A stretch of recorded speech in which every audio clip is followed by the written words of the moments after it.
जो रोशनी में रहते हैं, जो अंधेरे में रहते हैं, जो शब्दों में जीते हैं, जो खामोशी में रहते हैं, जो ब्रह्मांड के खालीपन में रहते हैं, जो धरती की स्वर्गीय पूर्णताओं में रहते हैं, जो बच्चों की किताबों में रहते हैं, जो साधु के रुद्राक्ष में रहते हैं।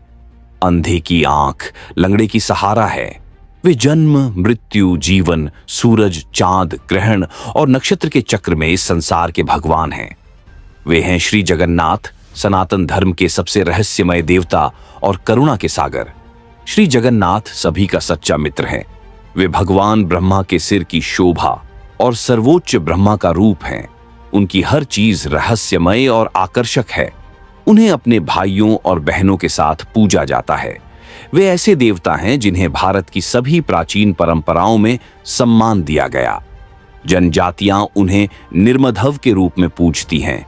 हिंदू उन्हें भगवान विष्णु या कृष्ण मानते हैं, जैन उन्हें जिनाथ के रूप में और बौद्ध उन्हें बुद्ध के रूप में। माना जाता है कि वही इस संसार के वास्तविक भगवान हैं। पुरी का श्री जगन्नाथ मंदिर भगवान जगन्नाथ को समर्पित एक प्रमुख हिंदू मंदिर है। यह ओडिशा के तटीय शहर पुरी में स्थित है। जगन्नाथ का अर्थ है संसार का स्वामी। यही कारण है कि शहर का नाम जगन्नाथपुरी पड़ा। यह मंदिर हिंदुओं के 4 धामों में से एक माना जाता है और वैष्णव संप्रदाय का प्रमुख स्थल है। यहाँ भगवान कृष्ण के अवतार के रूप में श्री जगन्नाथ की पूजा की जाती है। मंदिर का सालाना रथ यात्रा त्योहार बहुत प्रसिद्ध है।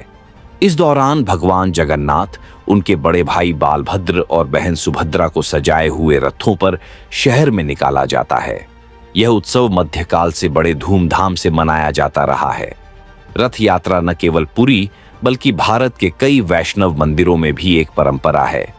यह मंदिर वैष्णव परंपरा और संत रामानंद से जुड़ा हुआ है। कहानी के अनुसार एक बार एक साधु राजा इंद्रदायुन के महल पहुंचा। उसने बताया कि साबर जनजाति का एक सरदार विश्ववासु, जिसे लोग नीला माधव कहते थे, एक गुप्त गुफा में भगवान विष्णु की पूजा करता है।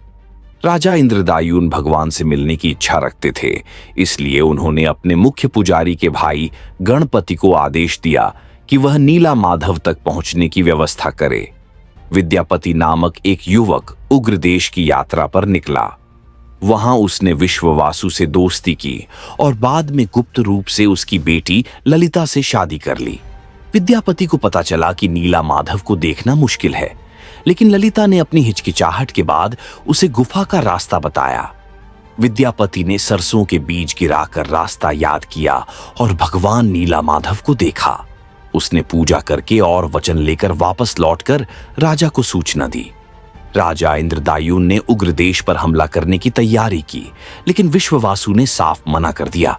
बारिश के मौसम में सरसों के बीज से रास्ता फूलों से ढक गया और राजा के दल ने गुफा तक पहुंचने में सफलता पाई। वहां नीला माधव पहले ही गायब हो चुका था।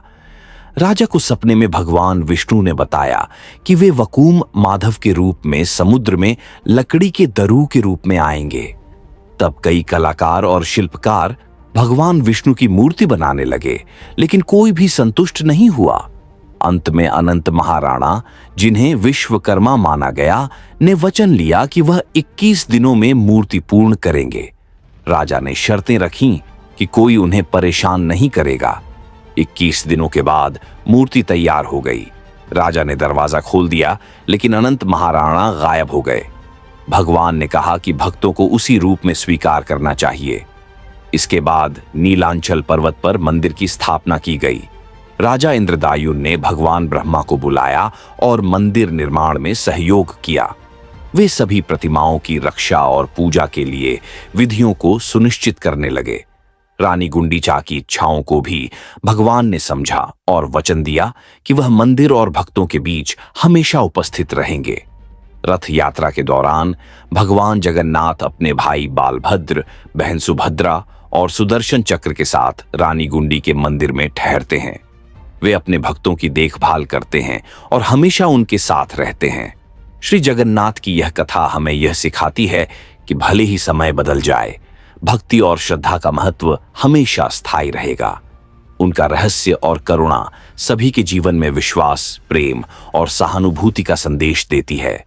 श्री जगन्नाथ जो बिना पलकें खोले अपने भक्तों की रक्षा करते हैं, वही इस संसार के सबसे रहस्यमय और प्रिय देवता हैं।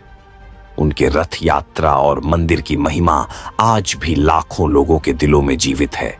सब बोलो एक साथ, जय जगन्नाथ।